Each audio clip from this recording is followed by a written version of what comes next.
সবাইকে স্বাগত জানাচ্ছি। আমি ফিরোজ তোহা। শুরুতেই সংবাদ শিরোনাম জানিয়ে দেব এই মুহূর্তে হাতে পাওয়া সর্বশেষ গুরুত্বপূর্ণ আপডেট আন্তর্জাতিক সংবাদ। শুরুতেই থাকছে মার্কিন ঘাঁটিতে ইরানের ভয়াবহ হামলা, অপ্রতিরোধ 3টি F-35 যুদ্ধবিমান ধ্বংস। জর্ডানের আল আজরাক বিমান ঘাঁটিতে ক্ষেপণাস্ত্র হামলায় 3টি F-35 যুদ্ধবিমান সম্পূর্ণ ধ্বংস হয়ে গেছে বলে জানিয়েছে ইরান।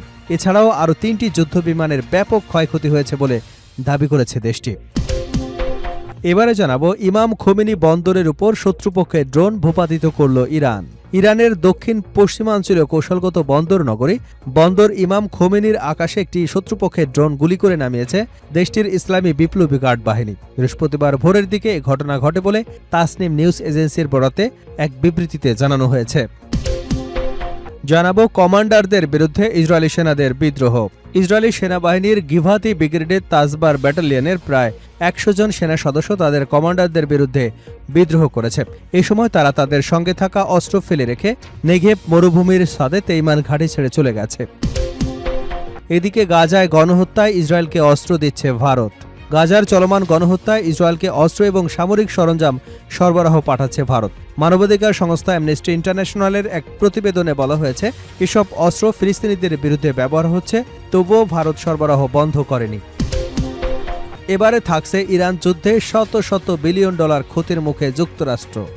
মার্কিন প্রেসিডেন্ট ডোনাল্ড ট্রাম্প যখন ইরানে হামলা চালিয়েছেন তখন তার ধারণা ছিল এই যুদ্ধ কয়েক সপ্তাহের মধ্যেই শেষ হয়ে যাবে, কিন্তু 5 মাস পার হলেও এই রক্তক্ষয়ী সংঘাত কমার কোনো লক্ষণ নেই। উল্টো যুদ্ধ দীর্ঘায়িত হওয়ায় মার্কিন করদাতাদের উপর আর্থিক বোঝা দিন দিন বিপজ্জনকভাবে বাড়ছে। খবর যুক্তরাজ্য দ্য টেলিগ্রাফের।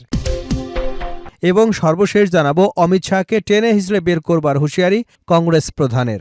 দিল্লিতে শিক্ষার্থীদের আন্দোলনে পুলিশের লাঠিচার্জের ঘটনার জেরে সংসদের কেন্দ্রীয় স্বরাষ্ট্রমন্ত্রী অমিত শাহের উপর তীব্র আক্রমণ চালিয়েছে কংগ্রেস। দলটি বলেছে, অমিত শাহ চিরকাল লুকিয়ে থাকতে পারবেন না, তাকে টেনে হিঁচড়ে বের করে আনা হবে।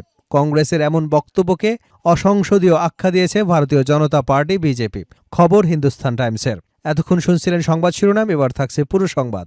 দর্শক, অনুরোধ থাকবে ভিডিওতে একটি লাইক দিন, কমেন্টস করে জানিয়ে দিন এই ভিডিওটি আপনি কোন জেলা থেকে দেখছেন এবং শুনছেন। জর্ডানে আল আজরাক বিমান ঘাঁটিতে ক্ষেপণাস্ত্র হামলায় 3টি মার্কিন F-35 যুদ্ধবিমান সম্পূর্ণ ধ্বংস হয়েছে বলে জানিয়েছে ইরান। এছাড়া আরও 3টি যুদ্ধবিমানের ব্যাপক ক্ষয়ক্ষতি হয়েছে বলে দাবি করেছে দেশটি। ইরানের রাষ্ট্রীয় সংবাদ সংস্থা ফার্সের বরাতে বৃহস্পতিবার আল জাজিরার প্রতিবেদনে বলা হয়, এক বিবৃতিতে ইরানের বিপ্লবী গার্ড বাহিনী IRGC জানিয়েছে, কেশম দ্বীপে যুক্তরাষ্ট্রের হামলায় 2 দম্পতি ও তাদের সন্তান নিহত হবার প্রতিশোধ হিসেবে চালানো হয়েছে এই হামলা। IRGC আরও জানায়, তাদের মহাকাশ ও ক্ষেপণাস্ত্র বাহিনী কয়েকটি ব্যালিস্টিক ক্ষেপণাস্ত্র দিয়ে আল আজরাক বিমান ঘাঁটির একটি র্যাম্প এবং রক্ষণাবেক্ষণ শেডে হামলা চালায়। ওই শেডে রাখা হয় মার্কিন F-35 যুদ্ধবিমান। IRGCর দাবি, হামলায় 3টি F-35 যুদ্ধবিমান পুরোপুরি ধ্বংস হয়ে গেছে এবং আরও 3টি যুদ্ধবিমানের ব্যাপক ক্ষতি হয়েছে। হামলায় শত্রুপক্ষের কয়েক ডজন কর্মকর্তা, কারিগরি রক্ষণাবেক্ষণ কর্মীও নিহত হয়েছে বলে জানিয়েছে ইরানের বাহিনীটি। বিবৃতিতে বলা হয়, হামলায় শত্রুপক্ষের বেশ কয়েকজন কর্মকর্তা এবং কারিগরি ও রক্ষণাবেক্ষণ কর্মী নিহত হয়েছেন। আমাদের এই অঞ্চলে সেই শিশু হত্যাকারী সেনাবাহিনীর জন্য কোনো জায়গা নেই, যারা গভীর রাতে ঘুমন্ত নিরীহ পরিবারগুলোকে নির্মমভাবে হত্যা করে। এ অঞ্চল থেকে শেষ মার্কিনী দখলদারদের বিতাড়িত না করা পর্যন্ত জর্ডানের সাথে তাদের সংগ্রাম অব্যাহত থাকবে বলেও বিবৃতিতে উল্লেখ করে IRGC। ইমাম খোমেনি বন্দরের উপর শত্রুপক্ষের ড্রোন ভূপাতিত করল ইরান। ইরানের দক্ষিণ পশ্চিমাঞ্চলীয় কৌশলগত বন্দর নগরী বন্দর ইমাম খোমেনির আকাশে একটি শত্রুপক্ষের ড্রোন গুলি করে নামিয়েছে দেশটির ইসলামিক বিপ্লবী গার্ড বাহিনী IRGC। বৃহস্পতিবার ভোরের দিকে ঘটনা ঘটে বলে তাসনিম নিউজ এজেন্সির বরাতে এক বিবৃতিতে জানানো হয়েছে। IRGCর স্থানীয় ইউনিট জানায়, চালকবিহীন এই আকাশযানটিকে শনাক্ত করবার পরপরে শহরের আকাশসীমায় প্রতিহত ও ধ্বংস করা হয়। বিবৃতিতে আরও বলা হয়, ড্রোনটি ধ্বংস হবার পর এর ধ্বংসাবশেষ বন্দর ইমাম খোমেনি এলাকায় একটি আবাসিক বাড়ির উপরে গিয়ে আশ্রয় পড়ে। তবে এতে কোনো হতাহতের ঘটনা ঘটেনি। সংবাদ সংস্থা তাসনিম জানিয়েছে, ঘটনার পরপরই IRGCর একটি বোমা নিষ্ক্রিয়কারী দল ঘটনাস্থলে পৌঁছায়। তারা বিধ্বস্ত ড্রোনের ধ্বংসাবশেষ থেকে সব ধরনের ঝুঁকিপূর্ণ উপাদান নিষ্ক্রিয় করে তা নিরাপদ স্থানে সরিয়ে নিয়েছে। কমান্ডারদের বিরুদ্ধে ইসরায়েলি সেনাদের বিদ্রোহ। ইসরায়েলি সেনাবাহিনীর বিভাতি ব্রিগেডের তাজাবার ব্যাটালিয়নের প্রায় 100 জন সেনা সদস্য তাদের কমান্ডারদের বিরুদ্ধে বিদ্রোহ করেছে। এ সময় তারা তাদের সঙ্গে থাকা অস্ত্র ফেলে রেখে এবং নেগেব মরুভূমির সাথে তেইমান ঘাঁটি ছেড়ে চলে গেছে। কমান্ডারদের উপর ক্ষোভ থেকে আয়োজিত এক প্রতিবাদের জেরে এ ঘটনা ঘটেছে বলে ইসরায়েলি সংবাদ মাধ্যম ওয়াইনেট জানিয়েছে। খবর আল জাজিরার। ইসরায়েলি সেনাবাহিনীর এক মুখপাত্র মতে, ব্যাটালিয়ন কমান্ডার ব্যাটালিয়নের পুরনো ও নতুন সেনাদের ঐতিহ্যবাহী বেশ কিছু অস্বাভাবিক ঘটনার সঙ্গে জড়িত চিহ্নিত বা প্রতীকগুলো সরিয়ে ফেলার নির্দেশ দিলে এই বিরোধগুলোর সূত্রপাত হয়। ওয়াইনেট জানায়, ব্যাটালিয়নের সেনাদের দাবি অনুযায়ী অপসারিত প্রতীকগুলো গাজা ও লেবাননের যুদ্ধের সময় তাদের সঙ্গেই ছিল এবং সেগুলো একের পর এক নতুন সেনা দলের হাতে হস্তান্তরিত হয়ে আসছিল। সেনারা এই স্মারকগুলোকে ব্যাটালিয়ন এবং এর ঐতিহ্যের সঙ্গে নিজেদের গভীর আত্মিক যোগাযোগের প্রতীক হিসেবে দেখতেন। নাম প্রকাশে অনিচ্ছুক এক সামরিক সূত্রের বরাত দিয়ে ইসরায়েলি সংবাদ মাধ্যম মারিফ জানিয়েছে, এই ঘটনার কারণে ব্যাটালিয়নটি গাজায় যে যুদ্ধ অভিযানে যাওয়ার জন্য প্রস্তুতি নিচ্ছিল তাতে অংশগ্রহণের জন্য অযোগ্য হয়ে পড়েছে।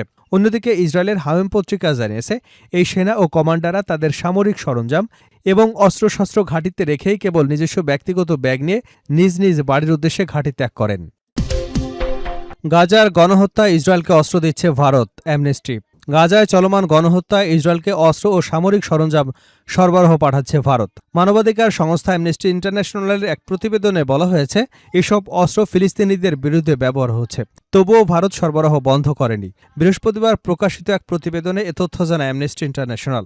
ওই প্রতিবেদনে বলা হয়েছে, 2023 সালের 7 অক্টোবর থেকে 2026 সালের মাঝামাঝি পর্যন্ত ভারত থেকে ইসরায়েলে পাঠানো 2596টি অস্ত্র, গোলাবারুদ, যন্ত্রাংশ এবং সামরিক সরঞ্জামের চালান বিশ্লেষণ করেছে তারা। প্রতিবেদন অনুযায়ী ভারতীয় কোম্পানিগুলো ইসরায়েলের সামরিক সরবরাহকারীদের কাছে অন্তত 3,90,516টি ছোট অস্ত্রের যন্ত্রাংশ, 5,64,970টি বিস্ফোরক অস্ত্রের উপাদান, যার মধ্যে ড্রোনের ওয়ারহেড, আর্টিলারি শেলের খোল রয়েছে এবং 298টি সামরিক যানবাহনের উপাদান সরবরাহ করেছে।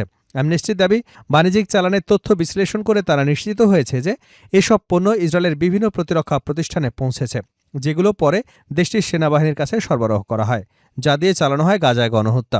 এর আগে আল জাজিরাও ভারতের কাস্টমসের 91টি রপ্তানি নথি সংগ্রহ করে, যেখানে 2024 সালে ইসরায়েলে বোমা ও গ্রেনেড সংক্রান্ত যন্ত্রাংশ রপ্তানির তথ্য পাওয়া যায়।